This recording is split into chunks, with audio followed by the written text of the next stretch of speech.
Good morning, All Saints, and welcome back to the first episode of DEI VERBUM. For our new Year 7s who joined us this year, DEI VERBUM is our weekly reflection presented by your teachers throughout the academic year. In DEI VERBUM, we read the Gospel passage of the week and spend some time reflecting and being inspired by the Word of God.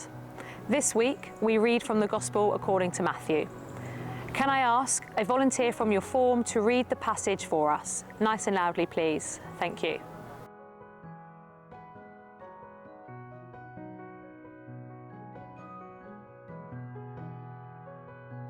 Thank you for reading the Gospel. You deserve a star. Well done.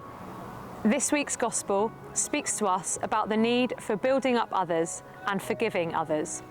Both actions are not easy to do, because to build up others is a selfless, and to forgive takes courage, especially to forgive those within our own community. There are people who say, "I forgive, but do not forget." Yes, to forgive and to forget is a supernatural grace, because it's God's nature to forgive and forget. The words of Jesus in this week's Gospel speak to us to forgive without limits. Let us understand what he means by this. In verse 21 to 22, Peter asks Jesus, "How often should I forgive my brother if he wrongs me? As often as 7 times?" And Jesus replies, "Not 7 times, but 77 times. Number 7 indicates perfection. Jesus goes far beyond Peter's proposal. He eliminates any possibility of limitation to forgiveness. There is no comparison between the forgiveness which we receive from God and the forgiveness which we should offer to our brother and sister, as the parable of forgiveness without limit teaches us, encouraging us to be perfect.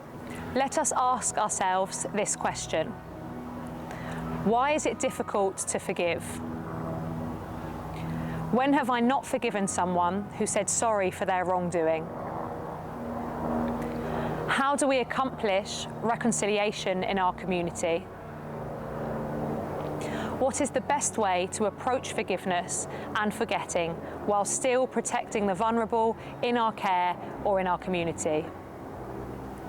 Can I try to forgive and forget just like God forgives and forgets our own wrongdoings? In doing so, how do I build others up positively? Let us try to focus this week on forgiving and building others upwards, in following Jesus' footsteps of loving others in the most selfless way as possible. Just like God's love is limitless, so too is forgiveness. Have a wonderful week, All Saints.